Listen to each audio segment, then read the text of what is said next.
ትርታ 97.6 ኤፍኤም ከልቡ የቀረበ ጤና ይስጥልን አድማጮች፣ እንዴት ዋላችሁ? የትርታን የ600 መሰናዶ ይዘን ቀርበናል። እስከ 6 ሰዓት ተኩል ድረስ በሀገር ውስጥና በባህር ማዶ እንደዚሁም በቢዝነስና በስፖርት መረጃዎች ቆይታ እናደርጋለን። የትርታን 600 መሰናዶ ቆንጅት ተሾመ እየመራው ቆይታ አድርጋለሁ። አብራችሁን ቆዩ።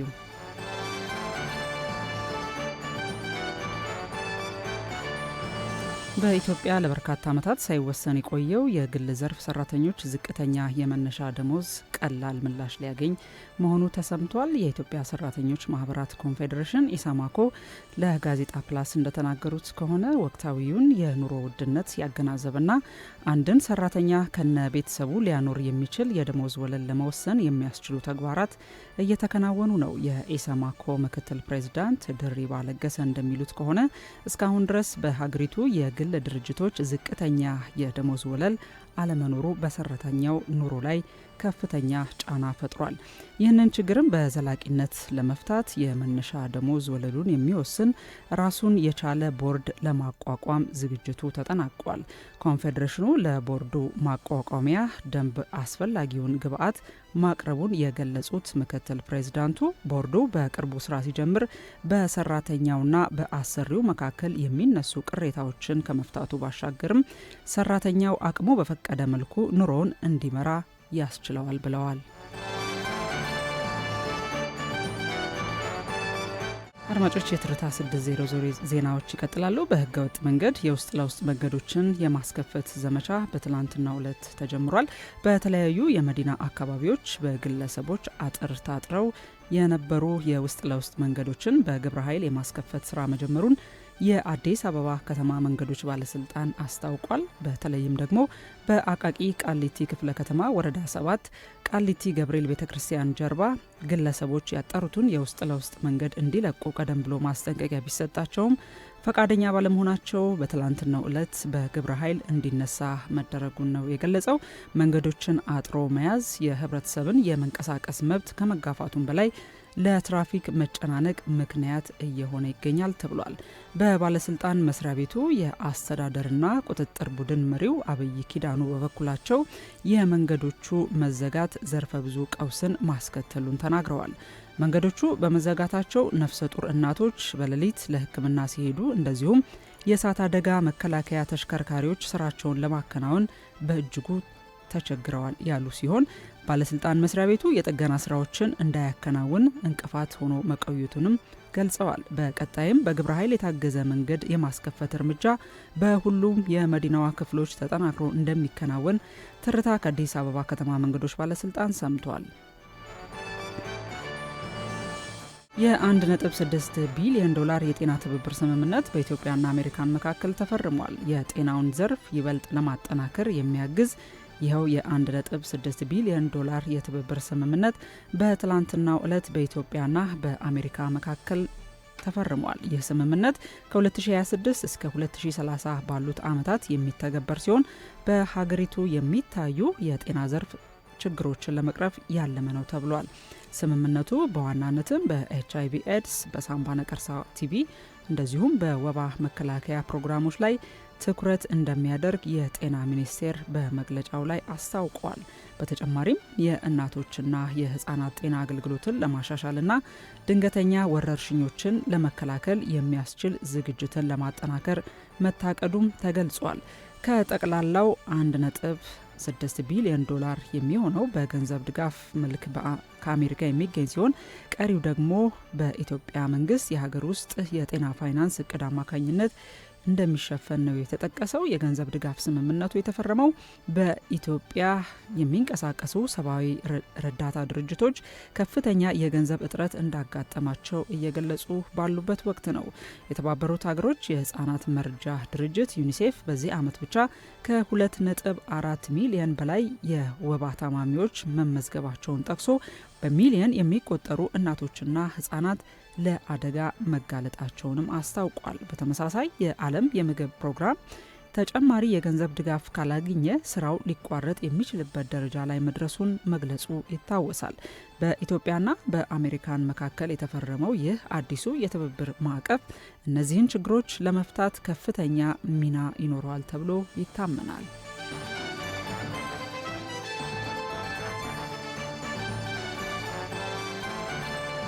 አድማጮች የትርታ 600ን ዜናዎች እየሰማችሁ ነው የምትገኙት። እስከ 6 ሰዓት ተኩል ድረስ ይቀጥላል። በቀጣይነት የሚቀርበው ዲጂታል ፋይናንሲንግን የተመለከተ ዝግጅት ነው።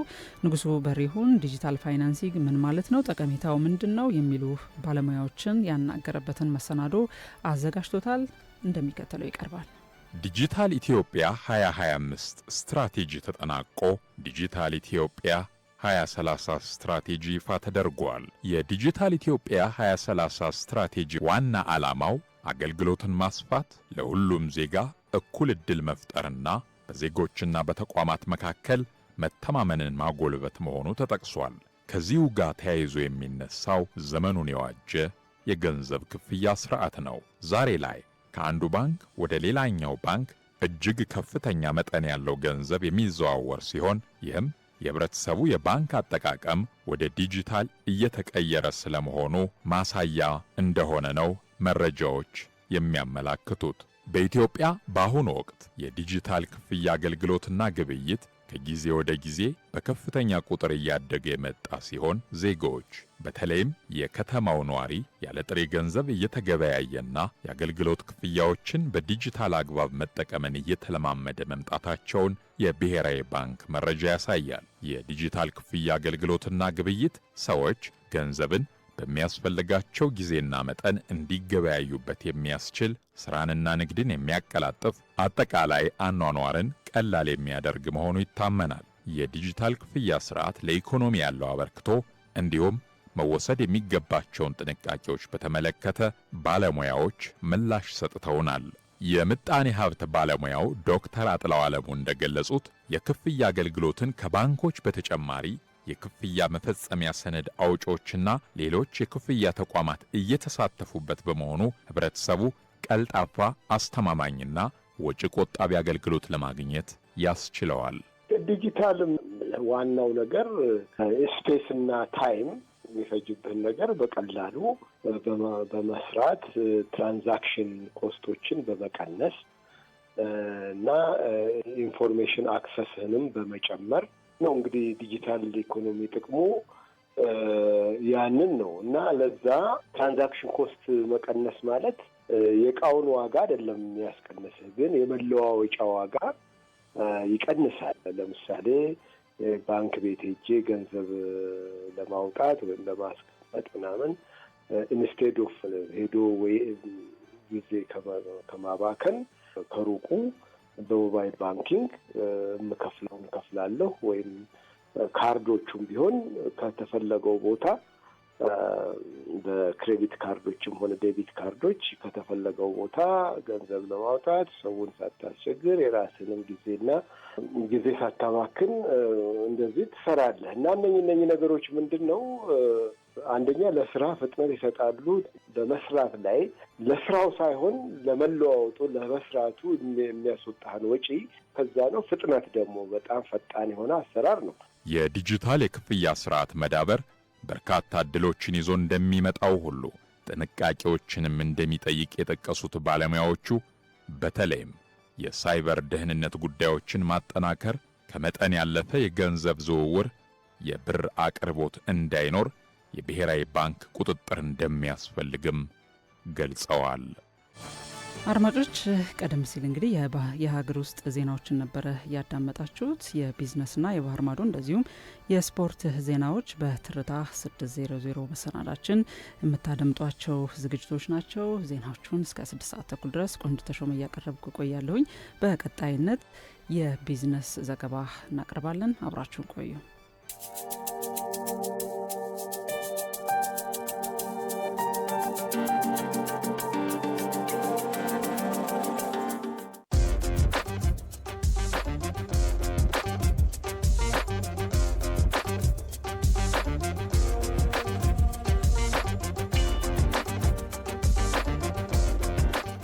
በአዲስ አበባ ከተማ የመንግስት ንብረት አስተዳደር ባለስልጣን የዘመነ ንብረት አስተዳደር ለስሉጥ ከተማ ስማርት ሲቲ ግንባታ በሚል መሪ ሀሳብ በሁሉም የመንግስት ተቋማት የኦንላይን የስቶክ አስተዳደር ስርዓትን በይፋ ሊያስጀምር መሆኑን ትርታ ከተቋሙ ሰምቷል። የባለስልጣኑ የንብረት ዘርፍ ምክትል ስራ አስኪያጅ ፀሐይ መንግስቱ እንደገለጹት ከሆነ መርሃ ግብሩ የሁለተኛው ምዕራፍ የሲስተም ምዝገባና የንብረት ወጪ ገቢ ስራዎችን በቴክኖሎጂ የታገዘ ለማድረግ ያለመ ነው። ይህ አሰራር ተግባራዊ መሆኑ ከኋላ ቀር የንብረት አያያዝ ዘዴ ሙሉ ለሙሉ ለመውጣት የሀብት ብክነትን ለመከላከልና የወረቀት ህትመት ወጪን በማስቀረት ቀልጣፋ አገልግሎት ለመስጠት እንደሚያግዝ ተገልጿል። ባለስልጣን መስሪያ ቤቱ በ2022 ዓ.ም በኢትዮጵያ ዘመናዊና ስታንዳርዱን የጠበቀ የንብረት አስተዳደር ስርዓት የዘረጋ ተምሳሌት ተቋም የመሆን ራዕይን ሰንቆ እየሰራ መሆኑም ተመላክቷል። ዛሬ በሚጀመረው በዚህ መርሃ ግብር ላይ የከተማዋ ከፍተኛ አመራሮች፣ የክፍለ ከተማና የዘርፍ መስሪያ ቤት ኃላፊዎች እንደዚሁም ጥሪ የተደረገላቸው እንግዶች ይታደማሉ ተብሎ ይጠበቃል።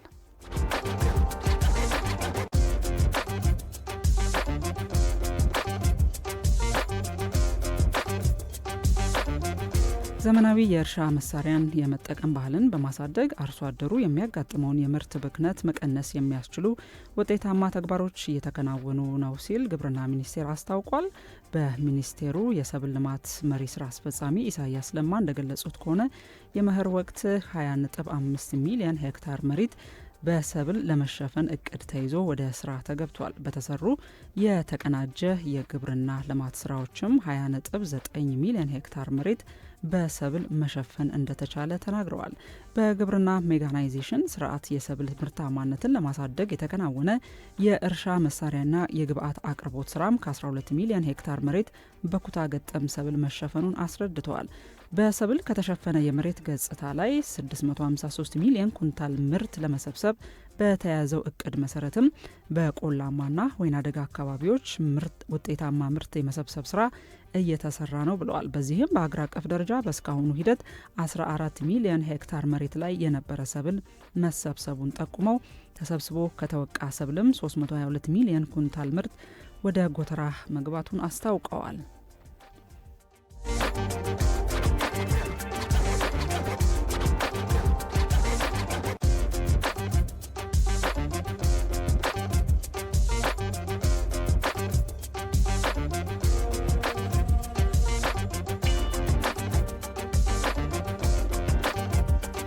አድማጮች ወደ ባህር ማዶ ዜናዎች እናልፋለን። በቅድሚያም የሱዳን ጠቅላይ ሚኒስትር የሰላም እቅዳቸውን ለተባበሩት አገሮች ዩናይትድ ኔሽንስ አቅርበዋል። የሱዳን የሽግግር ጠቅላይ ሚኒስትር የሆኑት ካሚል ኢድሪስ ባቀረቡት የሰላም እቅድም የፈጥኖ ደራሽ ኃይሉ ከተቆጣጠራቸው አካባቢዎች በፍጥነት ለቆ እንዲወጣ ጥሪ ማቅረባቸውን ነው መረጃዎች ያመለከቱት። በጉዳዩ ላይ ሀሳብ የሰጡት ከአሜሪካ የአረብ ሊግና የአፍሪካ ህብረት በበኩላቸው አስቸኳይ የተኩስ አቁም እንዲደረግ ያላቸውን ፍላጎት ገልጸዋል። 3 ዓመታትን ለመድፈን ወራቶች የቀሩት የሱዳን የእርስ በእርስ ግጭት ሺዎችን ንብረት አልባ በማድረግ ለከፍተኛ ቀውስ የዳረገ መሆኑ ይታወቃል። በመጨረሻም በቱርክ ባጋጠመ የአውሮፕላን አደጋ የሊቢያው የጦር መሪ ህይወታቸው ማለፉ ተሰምቷል። የሊቢያው የጦር መሪ መሐመድ አሊ አህመድ የቱርክ ዋና ከተማ አንካራን ለቀው በመውጣት ላይ ሳሉ ባጋጠመ የአውሮፕላን አደጋ ነው ህይወታቸው ማለፉ የተነገረው። ከአንካራ ኢሰንቦጋ አውሮፕላን ማረፊያ ወደ ትሪፖሊ በማቅናት ላይ የነበረው አውሮፕላን በጉዞ ላይ እያለ የሬዲዮ መገናኛው አገልግሎት መስጠት እንዳቆመ የቱርክ የሀገር ውስጥ ሚኒስቴር አሊ ይርሊካያ በማህበራዊ የትስስር ገጻቸው በጻፉት መልእክት ላይ አስፍረዋል። የቱርክ የፍትህ ሚኒስቴር ይልማዝ ጁን በበኩላቸው በአደጋው ዙሪያ እየተደረገ ያለው የምርመራ ስራ በቀጣይ እንደሚከናወን አስረድተዋል። የሊቢያው መሪ በበኩላቸው ለ3 ተከታታይ ቀናት ይፋዊ ሀዘን በማወጅ ሀዘናቸውን ገልጸዋል። አልጀዚራ ዘግቦታል።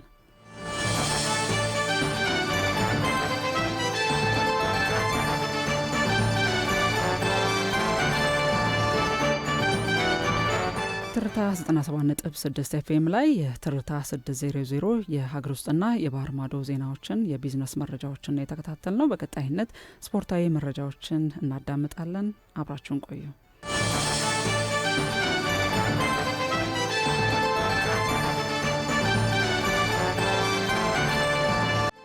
ስፖርታዊ መረጃዎችን ሊያቀርብልን አበበ ተገኘ እዚህ ስቱዲዮ ተገኝቷል። እንዴት ዋልክ አበበ? የስፖርታዊ መረጃዎችን ማቅረብ ትችላለህ? አመሰግናለሁ ቆንጅት። እንደምን አላችሁ አድማጮች? ከሀገር ውስጥ ስፖርታዊ መረጃዎች ስንጀምር የኢትዮጵያ ፕሪሚየር ሊግ 11ኛ ሳምንት የመጀመሪያ ቀን መርሃ ግብሮች ዛሬ ይደረጋሉ። ዛሬ 4 መርሃ ግብሮች ነው የሚደረጉት በሁለት ስቴዲየሞች። በአዳማ ሳይንስና ቴክኖሎጂ 2 መርሃ ግብሮች ይደረጋሉ። በአዲስ አበባ ስቴዲየም እንዲሁ 2 መርሃ ግብሮች ይደረጋሉ። ቀን 7 ሰዓት ነገሌ አርሴ ከወልዋሎ አዲግራት ጨዋታቸውን የሚያደርጉ ሲሆን ባህር ዳር ከተማ ከፋሲል ከነማ እንዲሁ በአዲስ አበባ ስቴዲየም ሁለቱም 10 ሰዓት እና 7 ሰዓት ጨዋታቸውን የሚያደርጉ ነው የሚሆነው። አርባ ምንጭ ከመቀሌ 70 እንደርታ 9 ሰዓት ነው የሚደረገው ጨዋታው በአዳማ ሳይንስና ቴክኖሎጂ ዩኒቨርሲቲ ስቴዲየም። ሀዲያ ሆሳዕና ከወላይታ ዲቻ እንዲሁ 12 ሰዓት ላይ የሚደረግ ነው በተመሳሳይ በአዳማ ስቴዲየም ማለት ነው። ነገሌ አርሴ በውድድር አመቱ እንግዲህ 10ኛ ደረጃ ላይ ነው የተቀመጠው በ13 ነጥብ። ወልዋሎ አዲግራት ደግሞ በ8 ነጥብ 18ኛ ደረጃ ላይ ነው የተቀመጠው። የመውረድ ስጋት ያጋጠመው ወልዋሎ አዲግራት መቀሌ 70 እንደርታንና አርባ ምንጭ ከተማን ብቻ ነው የበለጠው 18ኛ ደረጃ ላይ። እነሱ አንዳቸው የሚያሸንፉ ከሆነ እና እሱ የሚሸነፍ ከሆነ ወደ 19ኛ ደረጃ ዝቅ የሚልበት እድል ሰፊ ነው። ምክንያቱም ሁለቱ ክለቦች መቀሌ 70 እንደርታና አርባ ምንጭ ከተማ 5 ነጥቦችን ይዘው በውድድር አመቱ 5 አቻና 5 ሽንፈት ይዘው በጨዋታቸውን ዛሬ በአዳማ ሳይንስና ቴክኖሎጂ ስቴዲየም የሚያደርጉ ነው የሚሆነው። ሌላኛው የደርቢ ስሜት ያለው ባህር ዳር ከተማና ፋሲል ከነማ በአዲስ አበባ ስቴዲየም የሚያደርጉት ጨዋታ 10 ሰዓቱ ይጠበቃል። ፋሲል ከነማ ባለፉት የውድድር አመታት ተፎካካሪነቱን አጥቶ ነበር። በዚህ የውድድር አመት ወደ ተፎካካሪነቱ መጧል። በውድድር አመቱ 3 ጎሎች ብቻ ናቸው የተቆጠሩበት። 20 ነጥቦችን ሰብስቦ ሁለተኛ ደረጃ ላይ ነው የተቀመጠው። በአንድ ነጥብ ብቻ ነው በሲዳማ ቡና ተበልጦ ሁለተኛ ደረጃ ላይ የተቀመጠው። ባህር ዳር ከተማ በበኩሉ 10 ጨዋታዎችን አድርጎ 13 ነጥቦችን ሰብስቧል። 9ኛ ደረጃ ላይ ነው የተቀመጠው። 3 ጨዋታዎችን በውድድር አመቱ እስካሁን አሸንፏል። 3 ጨዋታዎችን ደግሞ ተሸንፎ በ4 ጨዋታዎች አቻ ሆኗል ማለት ነው። ይህም ከሚጠበቁ የደርቢ ጨዋታዎች መካከል ይጠቀሳል ማለት ነው።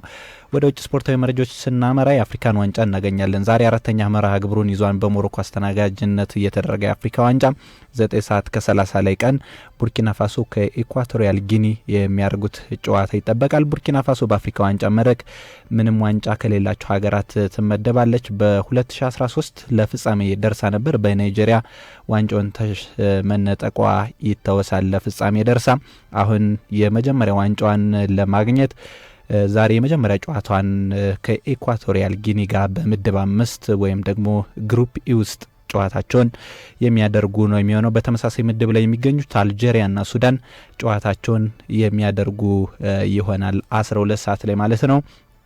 አልጄሪያ ትልልቅ በአውሮፓ መድረክ ላይ የሚጫወቱ ተጫዋቾች አሏት እንደ ሪያድ ማህሬዝ፣ አትኑሪ የመሳሰሉ። በእርግጥ ሪያድ ማህሬዝ አሁን በሳውዲ ፕሮ ሊግ ነው የተጫወተ የሚገኘው። ከዚህ በፊት በማንቸስተር ሲቲ ቤት ጉግል አስተዋጽኦ የነበረው ተጫዋች ነው። ነገር ግን ለአልጄሪያ ብሔራዊ ቡድን ትልቅ ተጽዕኖ ያሳድራል ተብሎ ይጠበቃል። ጎረቤት ሀገር ሱዳንም እንግዲህ ተፎካካሪ ይሆናሉ ተብሎ የሚጠበቁ ሀገር ናቸው ማለት ነው። ሱዳን ግን በተለይም በዚህ ጨዋታ ላይ አንጫወትም የሚል አድማም አሰምተዋል የተባለ ነው። ምክንያቱም ደግሞ የሱዳን ብሔራዊ ቡድን ተጫዋቾች ለረጅም ጊዜ ያልተከፈለ አበልና ጉርሻ ያስፈልገናል በሚል ከጨዋታው በፊት ካልተከፈለን አንጫወትም የሚል አድማ ማሰማታቸው ነው የተገለጸው። ተጫዋቾቹ ያቀረቡት የፋይናንስ ጥያቄ ከመክፈቻ ጨዋታው በፊት ምላሽ ካላገኘም በአፍሪካው ዋንጫ እንደማይሳተፉ ነው የተገለጸው። ቀደም ብዬ የአልጄሪያ ብሔራዊ ቡድን ተጫዋች የሆነውን አልባሬዝን እያነሰው ነበር። አልባሬዝ በነገራችን ላይ የሞሮኮ አባትና እናቱ ደግሞ አልጄሪያዊ ናትና ደማቅ አቀባበል አድርገውልኛል። በሁለቱም ዘር አለኝ የሚል አስተያየቱንም ሰጥቷል። ስላደረጉልን አቀባበል ላደረጉልን ደማቅ አቀባበልም እናመሰግናለን የሚል አስተያየቱን ሰጥቷል። ኮትዲቯር ከሞዛምቢክ በምድብ 6 የሚደረግ የምሽት መርሃ ግብር ነው። 2 ሰዓት ከ30 ላይ ይደረጋል። ኮትዲቯር ወይም ደግሞ አይቮሪ ኮስት ያለፈውን የውድድር አመት በመጀመሪያ ራሷ ያዘጋጀችውን ዋንጫ ማሸነፏ ይታወሳል። ለሁለተኛ ጊዜ ምናልባት የምታገኝበት እድል ይኖራል። ትልልቅ ተጫዋቾች ያሏት በአፍሪካ ካሉ ሀገራት መካከል በእግር ኳሱ ትልቅ አሻራን እያሳረፉ ካሉ ሀገራት መካከል ትጠቀሳለች። ሞዛምቢክ ጋር 2 ሰዓት ከ30 ጨዋታዋን ታደርጋለች። ካሜሩን ከጋቦን 5 ሰዓት የሚደረግ ሌላኛው መርሃ ግብር ነው። ቬኒሴት አቡበከርና አንድሪያ ኦናና ከስብስቡ ውጭ የሆኑ ተጫዋቾች ናቸው። ካሜሩን ጋቦን ጋር የምታደርገው ጨዋታ 5 ሰዓት ላይ ይደረጋል። ስፖርታዊ መረጃዎችን ከዚህ ጋር ላጠናቀው እንጂ የሱዳንን ነገር ካነሳን አይቀር ክፍያውን ካልተከፈለን አንጫወትም ብለዋል በመረጃው ላይ እውነት ነው፣ እንደዛ ተብሏል። አሰልጣኙ የጋና የቀድሞ ተጫዋች ኮኤሲ አፒያ በሰጠው መግለጫ ላይ ደግሞ ያው ይከፈል በኋላ ላይ አበሉን አፕዴት እናደርጋለን አድማጮቻችን። ግን በእንደዚህ አይነት በፈተና ውስጥ ያለፈ ቡድን ነው ይዘን የመጣ ነው። በርስ ግጭት ውስጥ ሱዳን እየታመሰች እንደሆነ ይታወቃል። ግን ያንን ህዝብ ደግሞ ወደ አንድነት ለማምጣትና ግጭቱን ለማስቆም ይሄ የአፍሪካ ዋንጫን እንጠቀምበታለን። ያው በፈተና ውስጥ የማጣሪያ ጨዋታዎቹንም በሌላ ሀገሮች እያደረገ ነው እንግዲህ ቡድኑ ለአፍሪካ ዋንጫ ያለፈውና ይህንን ፈተና ሁሉ አልፈን ጨዋታውን ደግሞ አሸንፈን ሀገራችን ላይ ሱዳን ላይ ሰላም ለማምጣት እንጠቀምበታለን ብሏል። ያው ይጫወታሉ ጨዋታውን ከአልጄሪያ ጋር የሚያደርጉትን ጨዋታ ማድነቅ ያስፈልጋል። በነገራችን ላይ እዚህ የአፍሪካ ዋንጫውን ማለፋቸው ከሜዳቸው ውጪ በሜዳቸው ላይ የሚያደርጉትንም በሰው ሀገር ነው፣ ብሔራዊ ቡድንም በስደት ነው ማጣሪያዎቹን ያደረገውና ልክ እንደኛ ብሔራዊ ቡድን ከመስራች ሀገሮች መካከል በብዙ ምቾትና ብዙ ነገር ተሟልቶለት የኢትዮጵያ ብሔራዊ ቡድን አላለፈም። ግን ደግሞ በጦርነት ውስጥ ሆነው ሌሎች ሀገሮች ላይ እየተጫወቱ ማጣሪያቸውን አልፈዋል። ሱዳን በጣም መደነቅ አለበት። እንደ ጎረቤት ሀገርም ጥሩ እድል እንዲገጥማት እኔ እመኛለሁ። ስለዚህ እንግዲህ ሱዳን ትጫወታለች። ይህንንም እንግዲህ ጨዋታ ለሰላምና ለአንድነት ህዝባችንን ወደ ሰላም ለማምጣት እንጠቀምበታለን ብለዋል። ዲዲር ድሮግባ ይሄንን ከዚህ በፊት ማሳካት ችለዋልና ከእግር ኳስ ከስፖርትነቱን ባሻገር ለሰላም የሚኖረው አስተዋጽኦ የላቀ ነው። መልካም እድል ለሱዳን።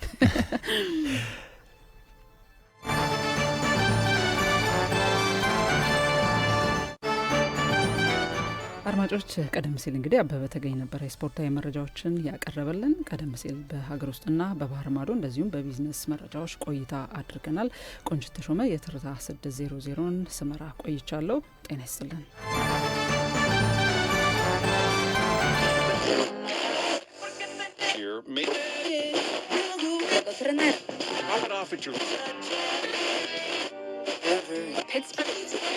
ትርታ 97.6 ኤፍኤም ከልቦ የቀረበ